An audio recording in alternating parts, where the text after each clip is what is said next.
नमस्कार, मी प्रतिभा भार्गव कदम। मी तुम्हाला आज दाखवते शापूची भाजी। ही शापूची भाजी खूप पौष्टिक असते, आयुर्वेदाप्रमाणेच असते ती। ही भाजी खाल्ल्याने आपल्याला कंबरदुखीचा त्रास पण कमी होतो आणि ही भाजी हिवाळ्यामध्ये मुद्दाम खावी, कारण ती गरम पण असते आणि बाळतीन बाईला पण ही भाजी खायला मुद्दाम शापूची भाजी द्यावी।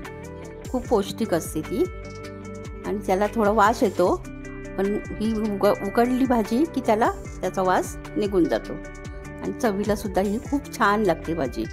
भाकरीसोबत किंवा तुम्ही भातासोबत ही भाजी खाऊ शकता। मी ही शापूची भाजी आणली आणि ती स्वच्छ धुवायची पाण्यामध्ये आणि थोडा वेळ असं नितळत ठेवली आणि आता ही मी बारीक चिरून घेणार। ही भाजी छान अशी बारीक चिरायची, संपूर्ण भाजी अशी चिरून घ्यायची आपल्याला। ही भाजी एवढी चवीला लागते की छानच लागते। काय वास येतो म्हणून खात नाही, पण ही भाजी उकडली ना की त्याचा वास निघून जातो, त्यामुळे ते भाजी थोडी उकडवून घ्यायची। कुकरमध्ये किंवा टोपामध्ये बॉईल केला तरी चालेल। अशी भाजी आता मी सर्व भाजी आता चिरून घेते आणि ह्याच्यामध्ये चणा डाळ किंवा मूग डाळ घाला। चणा डाळ घालायची असेल तर 1-2 तास आधी भिजत घालायची चणा डाळ, आणि मूग डाळ घालायची असेल तर तिला भिजत नाही घातली तरी चालते। आता ही मी एका कुकरमध्ये लावते। कुकरमध्ये आपल्याला जास्त शिट्या काढायच्या नाही, फक्त 1 ते 2 शिट्या, कारण त्याला आपल्याला उकडवून फक्त घ्यायच्या, जास्त उकडवायची नाही। आता मी कुकरला अशी टाकली आणि त्याच्यामध्ये आता मी 2 तास भिजत घातलेली मी चण्याची डाळ घालते। तुम्हाला मुगाची डाळ आवडत असेल तर मुगाची डाळ तुम्ही अशी धुवून घालायची, ती भिजत नाही घालायची।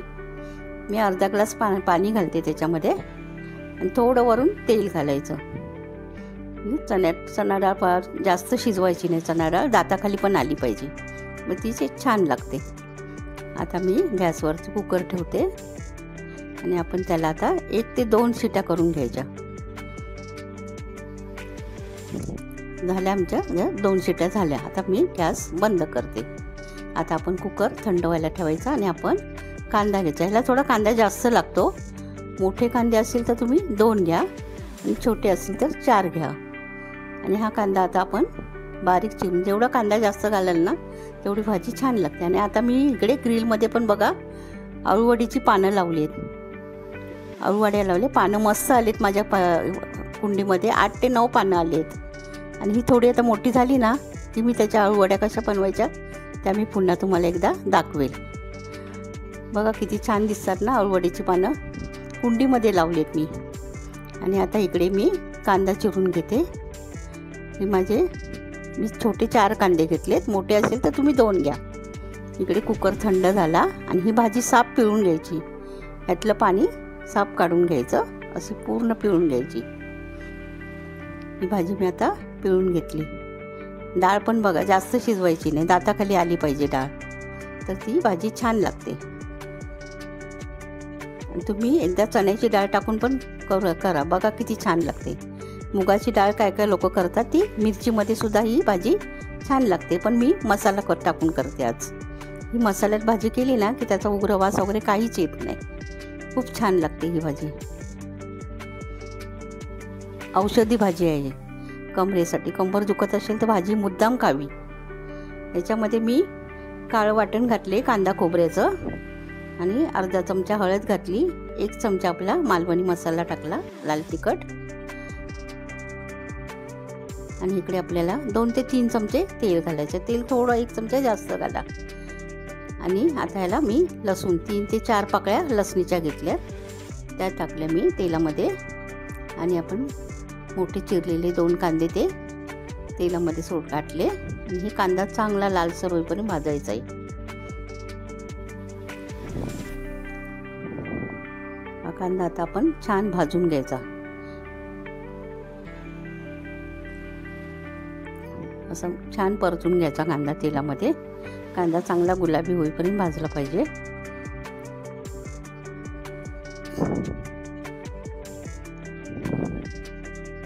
याच्यामध्ये आपण थोडं ना मीठ घालूया, म्हणजे कांदा लवकर भाजेल।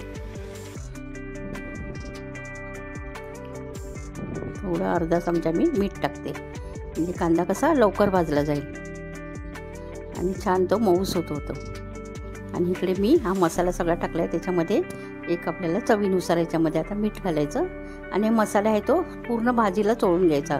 असा मसाला चोळला ना की भाजीला पूर्ण भाजीला लागतो तो मसाला.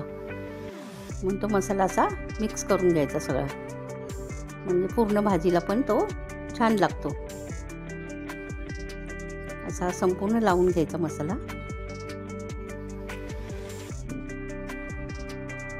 बघा किती छान झाला मसाला लागला भाजीला. पूर्ण भाजीला हा मसाला लागला पाहिजे. आता इकडे आपला कांदा पण झाला, गुलाबीसर झालाय बघा, मऊ पडला कांदा, छान भाजला. आता आपण ह्याच्यामध्ये ही भाजी घालूया. भाजी खूप चवीला छान लागते. एकदा तुम्ही करून बघा, खूप छान. भाकरी सोबत खूपच छान लागते किंवा चपाती सोबत सुद्धा खाऊ शकता. टिफिनमध्ये सुद्धा मुलांना चपातीवर भाजी द्यायची. लहान मुलांना ही भाजी मुद्दाम द्या, खूप चांगली असते भाजी, पौष्टिक आहे ही भाजी. आता हिला छान मिक्स करून घेऊया कांद्यामध्ये. अशा प्रकारे छान असं मिक्स केली पाहिजे भाजी, कारण कांदा, तेल, लसूण पूर्ण त्या भाजीला लागला पाहिजे. अशी मिक्स करून घ्यायची.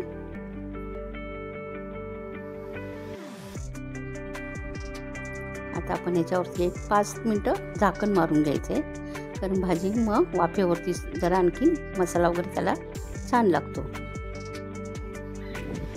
असं आपण आता 5 मिनटं ठेवूया झाकण मारून. एकदम बारीक गॅसवर ठेवायचं. आता बघा छान वाफ आली आहे भाजीला.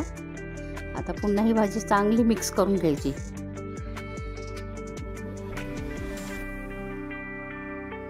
अशी छान अशी मिक्स झाली भाजी बघा. अशी झाली आमची भाजी तयार. खूप छान लागते. एकदा तुम्ही करून बघा. याचा वास सुद्धा अजिबात येत नाही. मुलं सुद्धा आवडीने खातात. आता ही भाजी आपण भाकरीवर सोबत खाऊ शकता किंवा भातासोबत, चपातीसोबत. खूप छान लागते ही भाजी. जर तुम्हाला मुगाची डाळ टाकून करायची असेल तर ती भाजी मिरचीत करू शकता. मिरचीमध्ये सुद्धा ही भाजी छान लागते. हिरवी भाजी, त्याच्यावरती मी खोबरं ओलं घाला. अशी झाली माझी शापूची भाजी तयार.